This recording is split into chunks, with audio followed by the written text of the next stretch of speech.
नाजरीन आदाब, मैं हूं अफशन जबीन। आप देख रहे हैं महाराष्ट्र न्यूज। सबसे पहले नजर डालते हैं हेडलाइंस पर। नौजवान टेक्नोलॉजी के इस्तेमाल के जरिए अपनी तख्लीकी सलाहियतों को फरोग दे। मुंबई में एक प्रोग्राम से देवेंद्र फडणवीस का खिताब।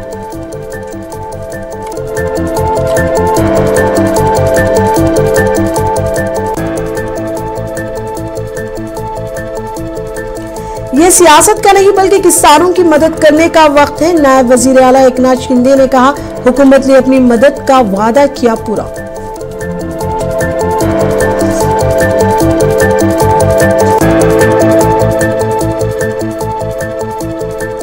उद्धव ठाकरे ने किसान रिलीफ पैकेज को तारीख का सबसे बड़ा मजाक करार दिया। किसानों का मुकम्मल कर्ज माफ करने का किया मुतालबा।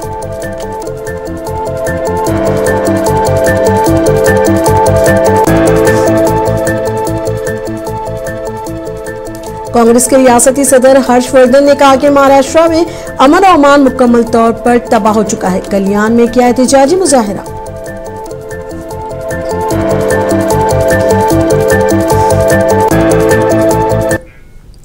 अब खबरें तफसील से।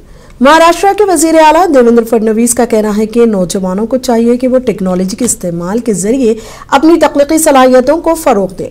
फडणवीस ने मुंबई में एक प्रोग्राम के दौरान खिताब करते हुए कहा कि मुख्तलिफ कंपनियां नौजवानों के लिए अहम प्लेटफॉर्म्स मुहैया कर रही है और इससे इस्तेफादा करने की जरूरत है। Because this is a time where your creativity can catch your imagination. We have got technology and tools which can create whatever you can imagine.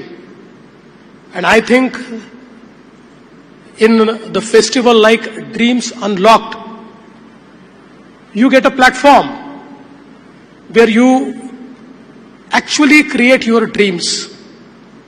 I'm very happy that HP and Intel came together and created this platform where such great mentors have been mentoring your ideas. They are shaping your ideas. They are giving wings to your ideas.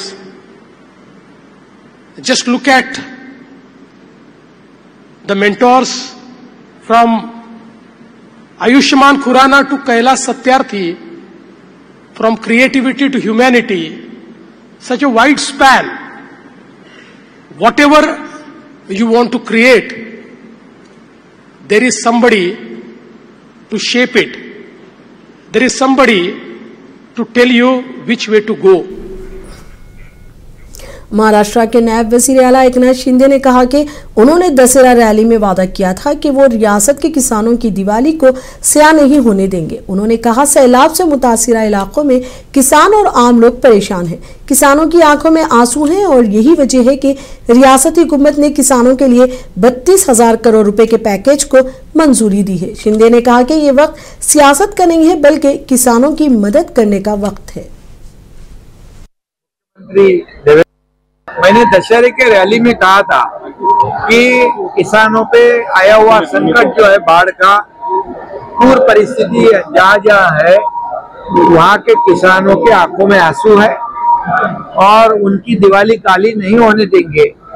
वो शब्द जो दिया था हमारी सरकार ने पूरा किया है। 32,000 करोड़ का पैकेज मुख्यमंत्री देवेंद्र जी, मैं स्वयं, अजीत दादा, हम लोगों ने निर्णय लिया। एनडीआरएफ की निकष हो या रूल्स नियम हो, वो सब बाजू में रखकर किसानों के पीछे खड़े रहने का समय अभी है। ये राजनीति करने का समय नहीं है और इसीलिए हमने एक बड़ा पैकेज उनको दिया है, इसके पैसे भी उनके खाते में दिवाली से पहले जाएंगे और किसानों को बहुत बड़ी राहत मिलेगी। शिवसेना यूबीटी के सरबराह उद्धव ठाकरे ने देवेंद्र फडणवीस हुकूमत के जरिए फराहम करदा किसान रिलीफ पैकेज को तारीख का सबसे बड़ा मजाक करार दिया। उद्धव ठाकरे ने छत्रपति संभाजीनगर में किसानों की एक रैली से खिताब किया। साबिक वजीर आला ने खबरदार किया कि अगर महाराष्ट्र हुकूमत सैलाब और बारिश से मुतासिर किसानों के लिए मुकम्मल कर्ज माफी का ऐलान नहीं करती है तो किसान सड़कों पर निकल आएंगे। उद्धव ठाकरे ने मजीद कहा, महाराष्ट्र के अपने हालिया दौरे के दौरान वजीर आजम नरेंद्र मोदी ने किसानों का कोई जिक्र नहीं किया।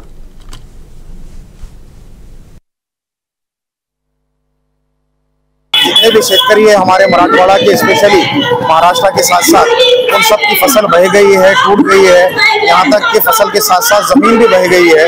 उस वजह से हमारी सरकार से ये पुरजोर डिमांड है कि हर शेतकरी को पर हेक्टर यानी 1 हेक्टर के लिए 50,000 रुपये का मुआवजा दिया जाए। उसके लिए आज बहुत बड़ा आंदोलन और मोर्चा किया गया है और हमारे शहर से, मराठवाड़े से बहुत सारे शेतकरी हजारों की तादाद में यहाँ आए हैं। बहुत अतिवृष्टि हो गई, ढकफुटी हो गई, उससे जमीन खरड़ के बह गई, पूरे माल खराब हो गए। हमारे को अभी खेत में कुछ करने को अभी खरीदना में पैसे नहीं है। अभी हम इसके वास्ते सब शेतकरी मिलके तहसीलदार को निवेदन दिए, कलेक्टर को निवेदन दिए। अभी पंचनामा करना बाकी है, वो पंचनामा पूर्ण होकर शेतकरी को हेक्टरी 50,000 रुपये हेक्टरी अनुदान मिलना चाहिए। नुकसान कांग्रेस के रियासती सदर हर्षवर्धन सबकल ने कहा कि महाराष्ट्र में अमन और अमान मुकम्मल तौर पर तबाह हो चुका है। हर्षवर्धन ने कल्याण में एक एहतजाज की क़यादत की।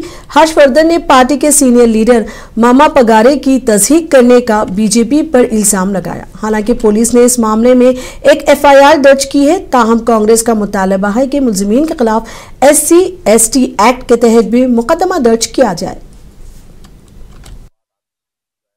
तो महाराष्ट्र में कायदा जो है वो काम नहीं कर रहा है, तो तानाशाही जो है अपने चरण सीमा पर है और ऐसे चलते हुए प्रशासन से मिलना ये संवैधानिक तरीका है। मगर हम इसको लेके कोर्ट में जाकर मामा पगारे जी को जो अन्याय हुआ है उसके लिए हम वहां जाकर हम जरूर हमारे लिए कुछ बात जो है हम एप्लीकेशन करेंगे।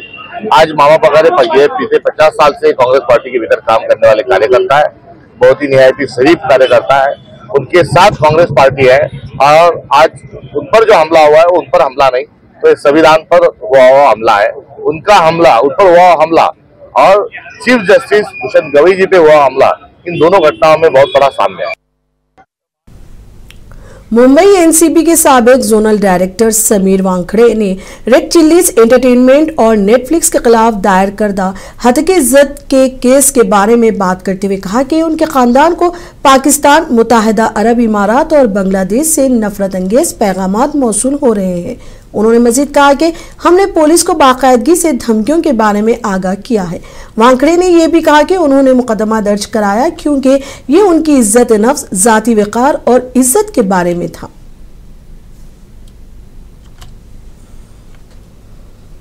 जो मेरे जॉब से या मेरे प्रोफेशन से कोई लेना देना नहीं, पर्सनल एक हैसियत से मैं ऑनरेबल दिल्ली हाईकोर्ट अप्रोच किया हूँ। इसमें जो कोर्ट की प्रोसीडिंग्स है या फिर कोर्ट के जो मुद्दे हैं उस पर कोई टिप्पणी नहीं करना चाहूंगा क्योंकि मामला अभी सब जुडिस हो गया, सब जानते हैं, आप भी जानते हैं। समन्स भी इशू हुआ है 2 दिन पहले, तो कोर्ट के मेरिट्स पे या केस के मेरिट्स पे बात नहीं कहूंगा, लेकिन जरूर 2-3 चीजें आपसे जरूर शेयर करना चाहूंगा कि ये जो चीजें हैं ये सिर्फ आत्मसम्मान की बात है, पर्सनल डिग्निटी की बात है, पर्सनल ऑनर की बात है। कुछ भी आप कोई सटायर कीजिए, कुछ भी पैरोडी कीजिए, तो आप अपने लोगों के साथ में कीजिए, अपने प्रोफेशन के साथ में कीजिए, लेकिन जो चीजें काफी राष्ट्र के लिए सीरियस है, आज एक ड्रग अब्यूज का इशू हमारे राष्ट्र के सामने एक बहुत बड़ा मुद्दा बन के आया है। It's a very very serious topic for us. तो उसमें ऐसी चीजें को दिखा के आप एक व्यक्ति का ही नहीं बल्कि जो लोग मेरे साथ काम किए हैं, जो बाकी के भी लोग एंटी ड्रग के खिलाफ लड़ते हैं, काफी ऑफिसर्स को सीरियस इंजरीज हुई है, अपने फैमिली का त्याग करके ऑपरेशंस में जाते हैं, serious head injuries, serious body injuries होती है, तो आप उसका अपमान न कर रहे हैं। महाराष्ट्र के नायब वजीर आला एकनाथ शिंदे का कहना है कि वजीर आजम नरेंद्र मोदी ने ऑपरेशन सिंदूर के जरिए पाकिस्तान को करारा जवाब दिया है। शिंदे ने कहा कि मुल्क की दाखिली सलामती को मजबूत किया जा रहा है और दहशतगर्दी और नक्सलिज्म के खिलाफ मौसर कार्रवाई की जा रही है। प्रधानमंत्री मोदी जी ने ऑपरेशन सिंदूर के माध्यम से पाकिस्तान को मुंह तोड़ जवाब दिया है, उसको सबक सिखाया है। एक करारा जवाब देने का काम प्रधानमंत्री जी ने किया है। अभी अमित शाह साहब ने जो कहा है, मैं इतना ही कहूंगा, कोई भी पार्टी हो, लोकशाही में वोटों की लालच में हमारी आंतरिक सुरक्षा व्यवस्था जो है, देश की सुरक्षा व्यवस्था, उसको बनाए रखने का काम हमेशा सभी ने करना चाहिए। कानून व्यवस्था बनाए रखने का काम सभी ने करना चाहिए और केंद्रीय गृह मंत्री ये सब सुरक्षा व्यवस्था, नक्सलवाद, ये आतंकवाद को खत्म करने में पूरी तरह सक्षम है और पूरी तरह उन्होंने, जैसे हमने देखा है 370 कलम हटाने का, देश की सुरक्षा व्यवस्था को पुख्ता करने का, मजबूत करने का मोदी जी के नेतृत्व में उन्होंने दिखाया है, इसलिए वो सब बराबर करेंगे। मरकजी वजीर दाखिला अमित शाह के मुसलमानों की आबादी में इजाफे से मुतालिक रिमार्क्स को दुरुस्त करार दिया है। उन्होंने कहा कि मुल्क में सिर्फ शहरियों को ही वोटिंग का हक दिया जाना चाहिए। Asks a question on the population of Muslims that is in. What is wrong if our Honorable Home Minister Amit Shah ji asks a question on the population of Muslims that is increasing rampantly in the country? This is a question he raised vis-a-vis infiltration from Pakistan and Bangladesh. And if this is about voting rights, then the country should be allowed to ensure that only voting is given to those citizens that are Bharatiya Nagriks. So I don't understand why we have to make a big question of every comment.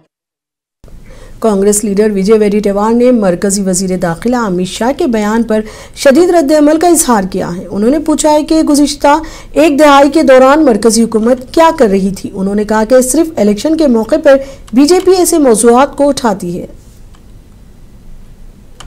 किसने देखो, जिसके चोर के दिल में जो तिनका होता है वो दिखता है। अब 11-12वां साल चल रहा है, तुम्हारी सत्ता है, तो घुसपैठिया को आने किसने दिया और रुकने किसने दिया? तुम क्या कर रही थी? तुम्हारी सरकार क्या कर रही थी? गृह डिपार्टमेंट भी अमित शाह साहब के पास में, तो वो निकालो ना, कौन घुसपैठिया है? हिंदुस्तान में क्यों रखा है? हमने लाया है तो 12 साल फिर क्या कर रहे थे आप लोग?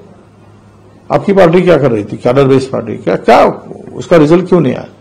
तो चुनाव के पहले ही चुनाव हारते हुए नजर आता है, तब इस तरह के बेबुनियाद आरोप किए जाते हैं। इसमें कोई अफगानिस्तान के वजीर खारजा अमीर खान मुतक़ी की प्रेस कॉन्फ्रेंस में मुबैना तौर पर खातून सहाफ़ियों की अदम मौजूदगी पर शिवसेना यूपीटी के लीडर आनंद दुबे ने मोदी हुकूमत पर तनकीद की है। उन्होंने कहा कि हमारे मुल्क में ख़वातीन को हर जगह मसावी शिरकत का हक हासिल है। बहुत ही दुर्भाग्यपूर्ण स्थिति है कि तालिबान के गृह मंत्री भारत आते हैं, भारत के विदेश मंत्री उनके साथ प्रेस वार्ता करते हैं और उस प्रेस में खास करके हमारी माताओं बहनों को ही एंट्री नहीं है। मतलब तालिबान के सम्मान में, हमारी माताओं बहनों के अपमान में सरकार है क्या? अरे कल तक तो तालिबान को क्या क्या नहीं कहती थी यही भाजपा की सरकार और यही भाजपाई। आज तालिबान पे इतना प्यार है कि तालिबान के सामने हमारी माताओं बहनों का अपमान तक किया जा रहा है। अरे प्रेस रिपोर्टर या हमारे जो पत्रकार हैं, ये हमारी बातों को जनता तक पहुंचाने का काम करते हैं। ये कौन सी चर्चा है, ये कौन सी प्रेस वार्ता है जिसमें महिला एंट्री नहीं कर रही है? मतलब तालिबान में माताओं का अपमान हो रहा है तो क्या अब हमारे भारत में भी शुरू हो जाएगा? तालिबान में बहनों का किस तरह वहां कैसे उनको रखा जाता है, कैसे उनके ऊपर बहुत सारी पाबंदियां हैं, लेकिन भारत में तो ऐसा नहीं होता। हमारे देश की बेटी तो जहाज भी उड़ाती है, ट्रेन भी चलाती है, हमारे देश की बेटी सेना में भी है। तो तालिबान तक सीमित रहे तो ठीक है, अफगानिस्तान में उनका शासन है वहीं तक ठीक रहे। हमारे देश में आकर अपनी तालिबानी सोच न ला दी। और दुर्भाग्यपूर्ण स्थिति तब हो जाती है कि अपने आप को बहुत बड़ा हिंदूवादी कहने वाली ये भाजपा की सरकार उनके साथ जब मंच साझा करती है और वहां पर माताओं बहनों का सम्मान नहीं होता और बीजेपी खामोश रहती है, उससे बड़ा दुर्भाग्य कुछ भी। अफगानिस्तान के वजीर खारजा अमीर खान मुतकी की प्रेस कॉन्फ्रेंस में ख्वातीन सहाफ़ियों की अदम मौजूदगी पर कांग्रेस लीडर सुप्रिया श्रीनेत का कहना है कि ये मोदी हुकूमत की रजामंदी से हुआ। उन्होंने मुतालबा किया कि पीएम मोदी को एक बयान जारी करना चाहिए, ख्वातीन सहाफ़ियों के साथ की गई गलती पर अपनी नाराजगी जाहिर करनी चाहिए। का मामला नहीं है, ये महिला अस्मिता का मामला है। इस देश में महिला पत्रकारों को प्रतिबंधित किया गया कि वो तालिबान के विदेश मंत्री की प्रेस कॉन्फ्रेंस में ना जाएं। ऐसा मोदी सरकार की सहमति से हुआ, विदेश मंत्री ने ऐसा किया, क्यों किया गया? और वो साथी पुरुष पत्रकार जो बैठकर प्रेस कॉन्फ्रेंस अटेंड करते रहे, वो और भी बड़े कायर है। कितनी कायर है ये सरकार? आप तालिबान का डिक्टेट हिंदुस्तान में कैसे करने दे रहे हैं? आप बेटी पढ़ाओ बेटी बचाओ की बात करते हैं और महिला पत्रकारों को इसलिए हटाते हैं क्योंकि तालिबान का मंत्री उनके साथ नहीं बैठना चाहता। हमें ऐसे व्यक्ति को प्रेस कॉन्फ्रेंस नहीं करने देनी चाहिए अपने देश में। असलियत यह है कि महिला अस्मिता के नाम पर बीजेपी का डब्बा गोल है। महिलाओं को दोयम दर्जे का नागरिक आरएसएस मानता है और ऐसा ही कुछ काम तालिबान भी करता है, तो उनके लिए बहुत आसान था महिला पत्रकारों को निकाल देना। आज प्रधानमंत्री को वक्तव्य देके माफी मांगनी चाहिए, क्षोभ व्यक्त करना चाहिए कि वक्त तरमीमी कानून के खिलाफ दिल्ली के जंतर मंतर पर मुस्लिम पर्सनल लॉ बोर्ड का एहतजाज मुनक्किद हुआ।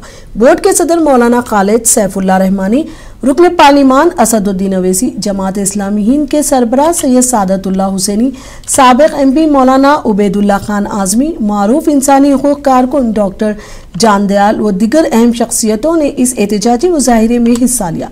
रुकन पार्लियामेंट मौलाना मुहिबुल्लाह नदवी ने कहा, ऐसे मुतनाज़ा कानून से मुसलमानों से कोई फायदा नहीं होगा। वहीं शिया आलिम-ए-दीन मौलाना मोहसिन नकवी ने वक्त तरमीमी कानून को फौरी वापस लेने की मांग की।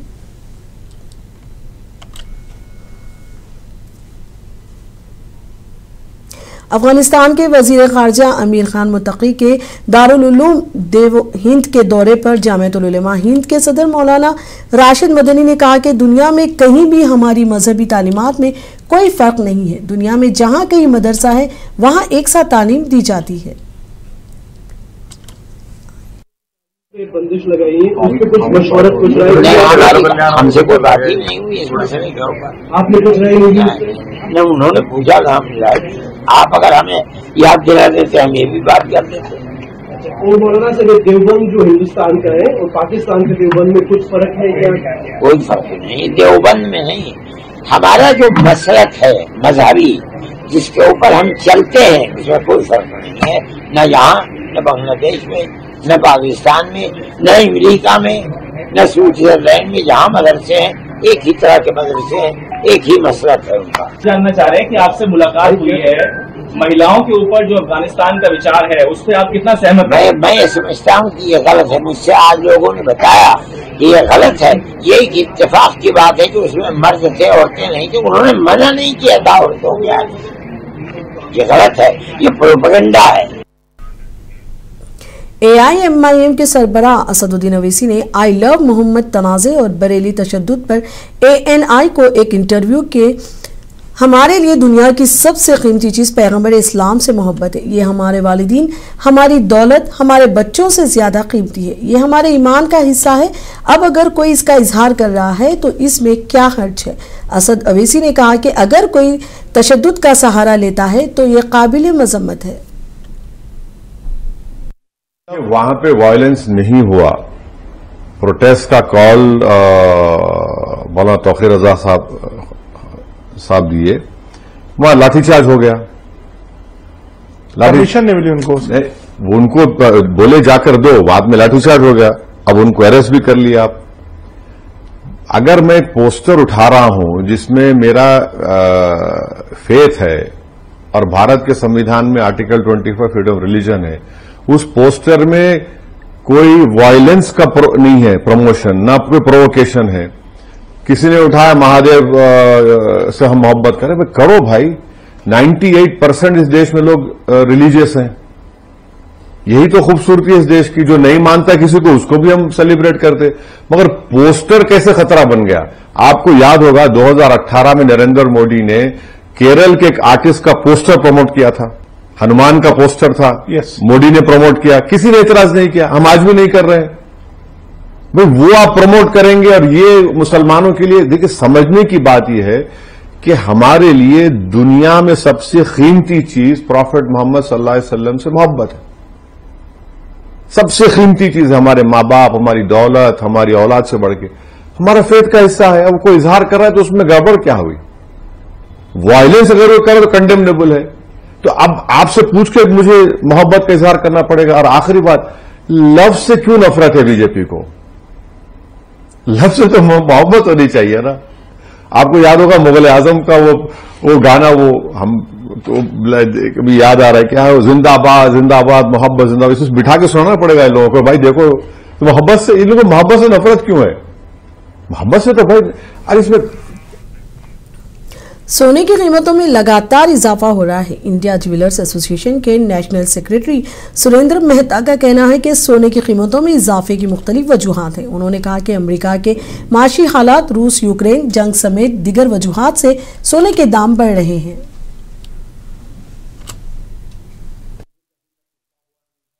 फेड रेट कम करना। अमेरिका के आर्थिक हालात इस प्रकार के हैं कि वो टैरिफ लगाने के बावजूद भी अपना ब्याज तक नहीं चुका पा रहे हैं। उनके पास 37.5 मिलियन का डेट है जो शायद वो कभी चुका नहीं पाएंगे। रशिया यूक्रेन का युद्ध अभी तक रुका हुआ नहीं है। वो फेड रेट कम करना चाहते हैं, लेकिन उनके पास में नोट प्रिंटिंग के सिवाय कोई विकल्प नहीं है। दूसरी तरफ सेंट्रल बैंक की गोल्ड में बाइंग लगातार जारी है और ये सारी मुख्य वजह है कि गोल्ड के दाम लगातार बढ़ते जा रहे हैं। गोल्ड की कीमत इस प्रकार से यदि सेंट्रल बैंक। महाराष्ट्र न्यूज में अब तक के लिए इतना ही। मुझे दी इजाजत। आदाब।